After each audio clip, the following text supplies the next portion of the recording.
tarihe damgasını vuran Büyük İskender'in son seferi nasıl sonuçlandı? Birlikte öğrenmeye hazırsanız, başlıyoruz. Büyük İskender'in son seferi Malya kuşatmasıyla sonuçlandı. Savaşı kazandı. Geniş toprak parçalarını ele geçirdi ve bu kuşatmada neredeyse hayatını kaybediyordu. Büyük İskender, doğuya doğru yürüyüşünden ordusunun isyanı sonrasında vazgeçmek zorunda kaldı. Buna karşılık dikkatini Hindistan'daki yeni topraklarının sınırlarını belirlemeye yöneltti. Hidaspes ve Asesines nehirlerinden aşağı doğru yürürken, iki güçlü kabile olan Malyanlar ve Oksidrakianların direnişiyle karşılaştı. Buna karşılık İskender, her iki kabileye karşı yıldırım seferi başlattı ve bu sefer sırasında her ikisinin de topraklarını hızla ele geçirdi. Ancak seferin son kuşatması sırasında, Malli'nin başkentine karşı aceleciliği, neredeyse ölümüne yol açıyordu. Hindu kuşu geçip Kral Porus'u savaşta yenen Büyük İskender, ordusunu Ganj Nehri boyunca kuzeydoğuya doğru götürmeye devam etti. Ancak Bis Nehri'ne ulaştıklarında, ordusundaki Makedonyalılar isyan ederek, daha fazla ilerlemeyi reddettiler. Porus'la savaşırken büyük kayıplar vermişlerdi. Yaklaşmakta oldukları Nanda İmparatorluğu'nun da, daha güçlü olduğu söyleniyordu. Adamlarının çoğu yıllardır evlerinden uzaktaydı ve zenginleşmiş olsalar da artık genç değillerdi. Ailelerini tekrar görme ve zenginliklerinin, statülerinin tadını çıkarma arzuları vardı. Daha da kötüsü, yaklaşık 70 gündür yağmur yağıyordu. Koşullar berbattı. İskender ordusunun gergin bir durumda olduğunun farkındaydı. Ve günün sonunda İskender pes etti. Ordunun yönünü güneye çevirdi. İskender'in planı, Hidaspes nehrini takip ederek denize ulaşmak ve oradan eve doğru yürümekti. Ordu yola çıkmaya hazırlanırken, takviye olarak gelen ve beraberinde çok ihtiyaç duyulan erzakları getiren büyük bir birlik de orduya katıldı. Bu, yürüyüş öncesinde adamlarının moralini büyük ölçüde yükseltti. Bu iyi bir şeydi. Çünkü İskender barışçıl bir yürüyüş öngörmüyordu. Planının önemli bir bileşeni, yeni imparatorluğunun doğu sınırını tanımlamaktı. Hidaspes Nehri önemli bir konumdaydı. Bu nehir, İskender'in imparatorluğu için mükemmel bir sınırdı. Yapmak istediği tek şey, yeni sınırlar içinde ve yeni sınırlar boyunca herkesin, artık yeni kralın o olduğunu anlamalarını sağlamaktı. İlk başta, Makedonyalılar bekledikleri gibi sadece hafif bir direnişle karşılaştılar. Çoğu Hint şehri, kabilesi ve devleti İskender'in önceki zaferlerini duymuştu ve kendilerini ona meydan okuyacak kadar güçlü hissetmiyorlardı. Bu nedenle, İskender'in ordusu bir filo eşliğinde, doğrudan nehir boyunca hareket ederek, iç kesimlere doğru hızlı bir ilerleme sağladı. Ancak herkes, Makedonyalıların topraklarından bu kadar kolay geçmesine izin vermeye istekli değildi. Nitekim, İskender ve generalleri kısa süre sonra, bazı gelişmelerden haberdar oldular. Güçlü iki Hint kabilesi bir ittifak kurmuştu ve Makedonyalıların ilerlemesini engellemeye hazırlanıyorlardı.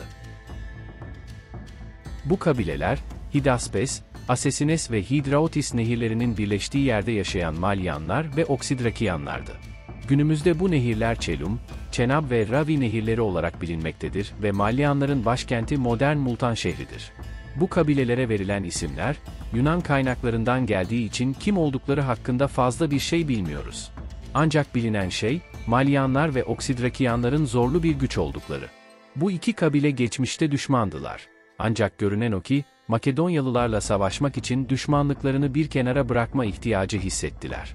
İskender'in aldığı raporlara göre 90.000 piyade, 10.000 süvari ve 900 savaş arabasını sahaya sürebilecek güce sahiplerdi. Malyanlar ve Oksidrakianlar birleştiklerinde güçlü olsalar da, tek olduklarında çok daha zayıftı ve İskender bu durumun farkındaydı. Bu nedenle, İskender'in amacı onların güçlerini birleştirmesini önlemek oldu. İskender'in ordusu yıl boyunca savaşmaya istekli ve hazırdı. Ancak alışılmadık bir durum söz konusuydu. Yunanistan'da savaşlar genellikle kışın dururdu ya da seferler ertelenirdi. İttifak yapan kabileler de, Hindistan'ın yağmurlu ve soğuk bir dönemin içinde olması nedeniyle, İskender'in savaşmayacağını düşünüyorlardı. Yılın sonları olduğu için, Malyanlar ve Oksidrakianlar, İskender'in kışlık karargahına gitmesini bekliyordu. Böylelikle yaklaşan savaşa hazırlanmak için bolca zamanları olduğuna inanıyorlardı. Ancak öyle olmadı. Yanıldılar. İskender ittifak haberini alır almaz, yağmura ve soğuğa aldırmadan kuvvetlerini nehrin aşağısına doğru sürdü. Nehirden aşağıya doğru yolculuk tehlikeliydi. Birçok gemi yol boyunca hasar gördü. Ancak Makedonyalılar hedeflerine ulaşmayı başardılar. Hemen ulaşım hatlarını güvence altına almak için, Hidaspes'in Asesines ile birleştiği noktanın her iki yakasına kamplar kurdular. Daha sonra İskender dikkatini, düşmanca davransalar da Malyanlar ve Oksidrakianlarla ittifaka tam olarak katılmamış olan, yakındaki Sibea kabilesine çevirdi. Sibea, yaklaşık 40.000 savaşçıyı sahaya sürebilirdi ve potansiyel olarak Makedonya kamplarını ve ulaşım hatlarını tehdit edebilecek bir konumdaydı. Bu nedenle İskender'in yeni hedefiydiler ve İskender acımasızca saldırdı. Sibea'nın başkenti alındı ve tüm mahsulleriyle birlikte evleri yakıldı. Tüm erkekleri öldürüldü, kadınları köleleştirildi. İskender, aslında bu saldırıyla kendisine direnecek olanlara bir mesaj gönderiyordu. Ancak İskender, Malyanlar ve Oksidrakianlardan oluşan ittifak ordusunun kaçmasını engellemeye kararlıydı. Bu nedenle dikkatli ve hızlı bir sefer başlattı. İlk olarak, Asesines'in her iki yakasından, aynı zamanda Malli başkentinin aşağısında bulunan Hidraotis'e bir birlik gönderdi. Gönderdiği bu birlik, Malyalıların kaçmasını önleyebilecekleri bir kamp kurdu. Bu arada, İskender Asesines nehrini geçti ve çölden Hidraotis'e doğru harekete geçti.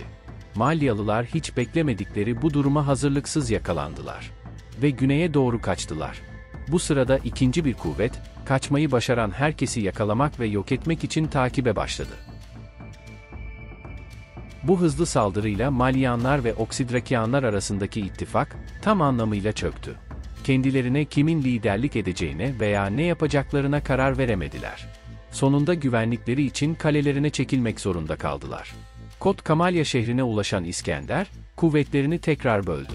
Bir kuvvet Hidraotis nehrini kuzeyden geçerken, İskender nehrin çok daha aşağısındaki bir noktadan geçti. İlk kuvvet daha sonra güneye, İskender'e doğru ilerledi ve önüne çıkan herkesi sürdü. Makedonyalılar bir kez daha kuşatma savaşında usta olduklarını kanıtlıyorlardı. Özellikle tekerlekli mancınıkları kale duvarlarını delmekte çok etkiliydi. Atari kasabasındaki kalede saklanan Malyanlar, kaleyi savunamayacaklarını anladılar. İskender durmuyordu. Kaleyi ateşe verdiği ve çıkan yangında 5.000 Malyanın öldüğü söylenir. Bu noktada, başkentlerinin dışındaki Mallili direnişi temelde sona ermiş oldu.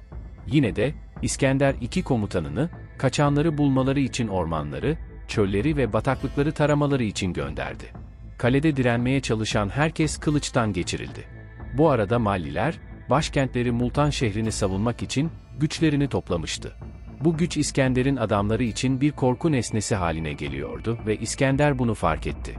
Bu, böylesine acımasız bir sefer başlatmasının motivasyonunun bir parçasıydı. Bu nedenle İskender, adamlarına derhal nehrin karşısına hücum etmelerini emretti. Makedonyalıların hücumuyla karşılaştıklarında, beklenenin aksine Malliler hemen kaçtı. Hücumu yöneten Makedon süvarileri, 5 milden fazla süren bir takip başlattı. Sonunda Malliler, kendilerini takip edenlerin ordu değil, bir süvari birliği olduğunu anladı. Arkalarında Makedon piyadesi yoktu, varsa da çok geride kalmıştı. Sayıları yaklaşık 50.000'i bulan Mallili savaşçının arkasında, sadece birkaç bin kişiden oluşan Makedon süvarisi vardı. Aniden geri dönüp süvarilere karşı saldırıya geçtiler. Bu ani geri dönüşü gören İskender, yılmadı ve en önde ordusuna liderlik etmeye devam etti. Mallili savaşçılar Makedon süvarilere saldırırken, motivasyonları yüksekti ve kazanacaklarına kesin gözle bakıyorlardı. Ancak Makedon piyadeleri desteğe gelmeye başladığında Malliler cesaretlerini ve özgüvenlerini kaybettiler. Yeniden kaçmaya devam ettiler.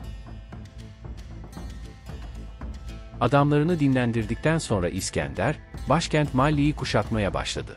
Şehir Hidraotis'teki bir adada yer aldığı için, Makedonlar şehre dikkatli yaklaşmak zorundaydı.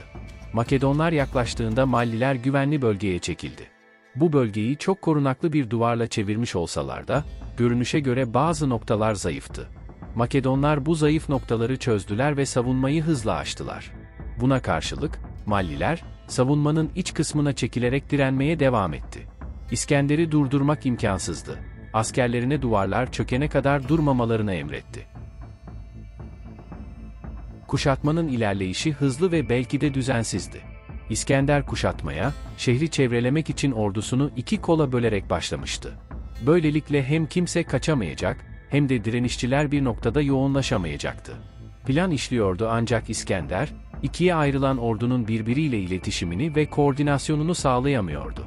Görünen o ki en büyük tehlike, Mallilerden değil, İskender'in kendi sabırsızlığından kaynaklanıyordu. Büyük İskender birçok erdeme sahip bir adam olabilir. Ancak asla sabırlı biri değildi. Malyanlar ve Oksidrakianların diğer şehirlerini çok hızlı ele geçirmesi, muhtemelen başkent Malli'yi de aynı hızla ele geçireceğine inanmasına yol açmıştı. Bu neredeyse ölümcül bir hataydı. Antik tarihçilere göre, İskender, kuşatma geciktikçe sabırsızlanmaya başlamıştı.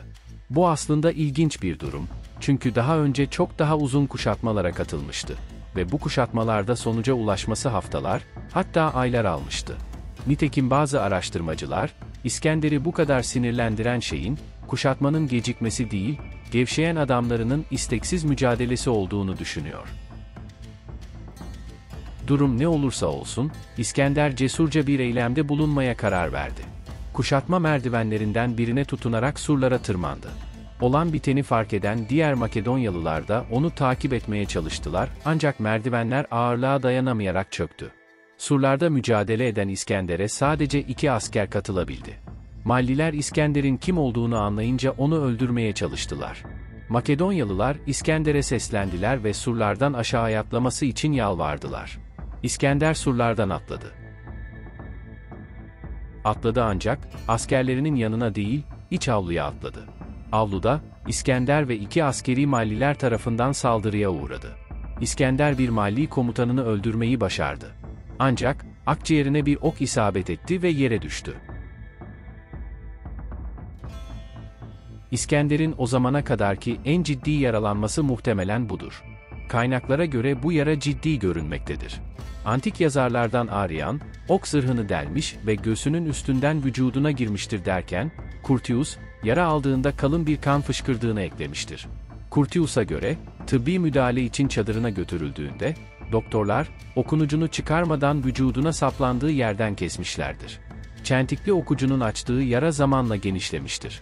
Curtius, İskender'in savaş alanındaki karargahından taşınıp, nehir aşağı yelken açmak üzere bir tekneye yerleştirilmesinin 7 gün sürdüğünü belirtir. Kaynaklar, İskender'in bu yaralanmanın ardından, 5 ay boyunca hiçbir sefere katılmadığını belirtir. İskender son büyük askeri zaferi olan bu kuşatmada, Kral Porus ve daha önce hiç görmediği düşmanlarla karşılaştı. Hatta İskender'in şimdiye kadar yenilmeye en yakın olduğu kuşatmaydı. Fakat nihayetinde galip geldi. İskender, Kral Porus'un imparatorluğunun yeni kralı İskender'e sadakat sözü vermesi karşılığında, yerel bir hükümdar olarak kalmasına izin verdi. İmparatorluğun doğu sınırı güvence altına alındığında, İskender imparatorluğun orta kısmına geri döndü. Ama artık savaşmayacaktı. Milattan önce 323'te, İskender, günümüz Irak'ında bulunan antik Babil kentinde hastalandı ve öldü. Ölüm sebebi bilinmiyor. 32 yaşındaki hükümdar, bir varis veya bir halef bırakmadığından, ölümü, geniş imparatorluğunu kimin devralacağı konusunda bir dizi savaşın fitilini de ateşledi. Büyük İskender'in son seferini konu aldığımız videonun sonuna geldik.